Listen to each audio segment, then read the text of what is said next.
diimplementasikan dan paradigma pembangunan dapat melibatkan berbagai aspek seperti ekonomi, sosial, dan politik. Selanjutnya adalah paradigma menurut ahli ini bernama Thomas Kuhn yang merupakan orang yang pertama kali memperkenalkan istilah ini melalui bukunya yang berjudul The Structure of Scientific Revolution.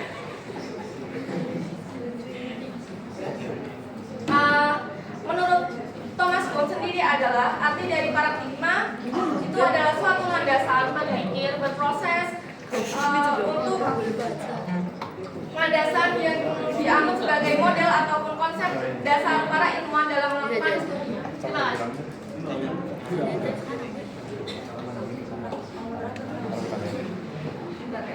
Kemudian untuk jenis-jenis Pancasila sendiri bisa diproses. Selanjutnya yaitu jenis-jenis paradigma pembangunan bangsa.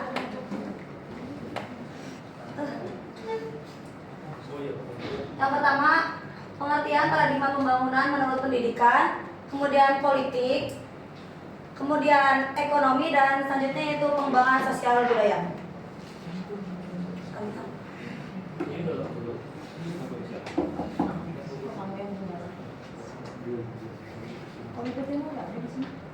Pendidikan pada hakikatnya adalah usaha sadar untuk mengembangkan kepribadian dan kemampuan atau keahlian dalam satuan organis, harmonis, dan dinamis di dalam dan di luar sekolah dan berlangsung seumur hidup.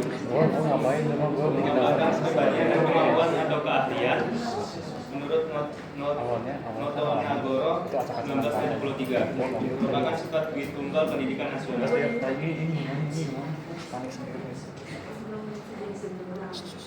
Selanjutnya ada implementasi Pancasila sebagai paradigma pembangunan pendidikan, yaitu mengembangkan kepribadian dan kemampuan seumur hidup selaras dengan nilai-nilai Pancasila tentang keseimbangan dan harmoni. Selanjutnya ada proses kemanusiaan menuju kesempurnaan, mencerminkan prinsip Pancasila dalam pembangunan holistik manusia. Yang ketiga ada fokus pada pengembangan karakter, nilai, dan moral serta sesuai prinsip Pancasila tentang moralitas dan kepribadian baik. Selanjutnya guru sebagai teladan dan simbol kedamaian mendukung prinsip Pancasila dalam pendidikan.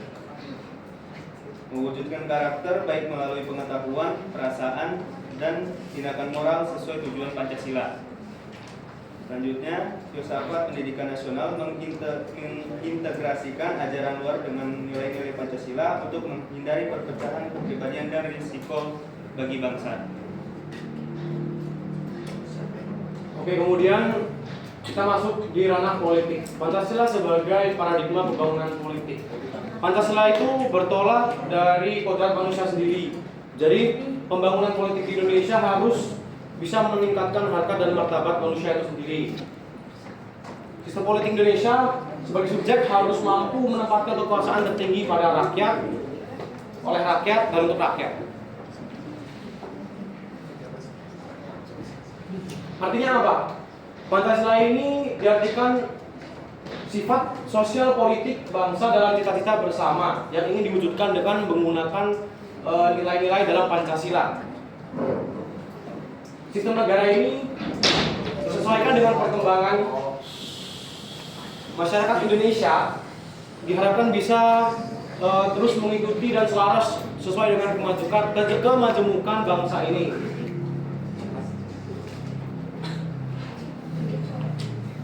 Nah, seberapa penting sih ini?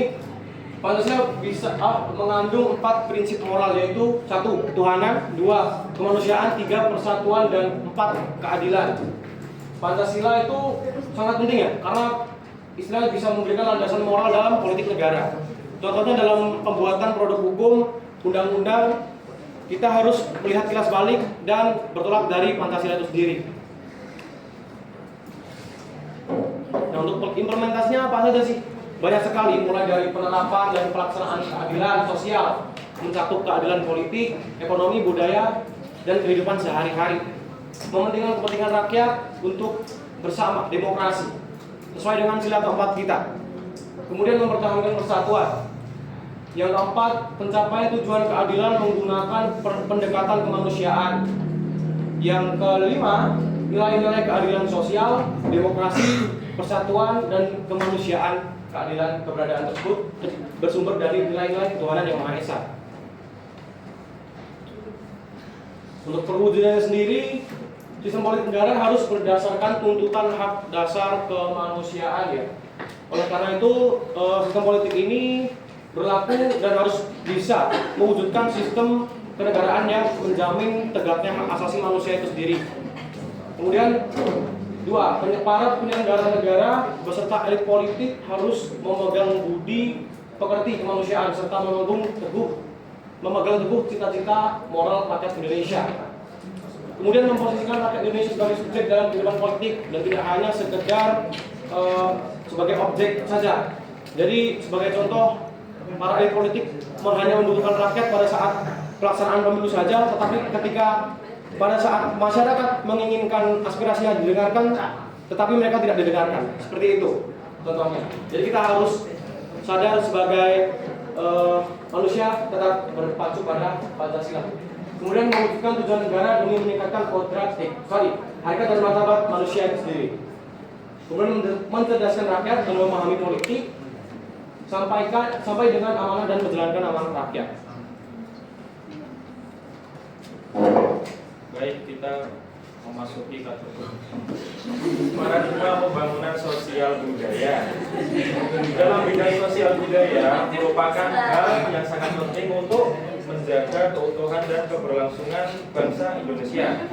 Dengan memahami dan menerapkan nilai-nilai Pancasila dalam kehidupan sehari-hari, kita dapat membangun masyarakat yang adil, makmur, dan bermartabat. Nah, untuk implementasinya ini ada lima sila. Yang pertama adalah keutuhanan yang Maha Esa. Nah, ini kita setiap hari harus menjalankan perintah atau ya arahan dari keutuhanan yang Maha Esa. Apa? Menjalankan ibadah sesuai agama masing-masing.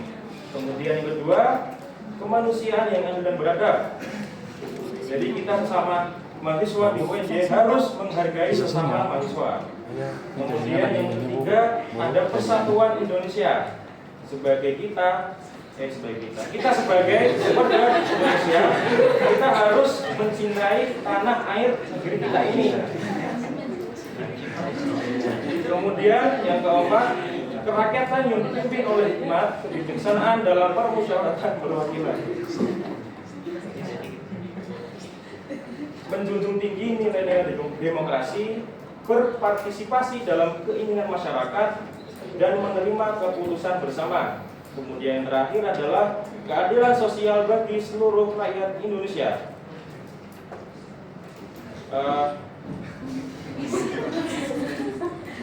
Kita harus berusaha untuk mencapai keadilan sosial, membantu sesama, dan bekerja keras untuk mencapai kesejahteraan bersama.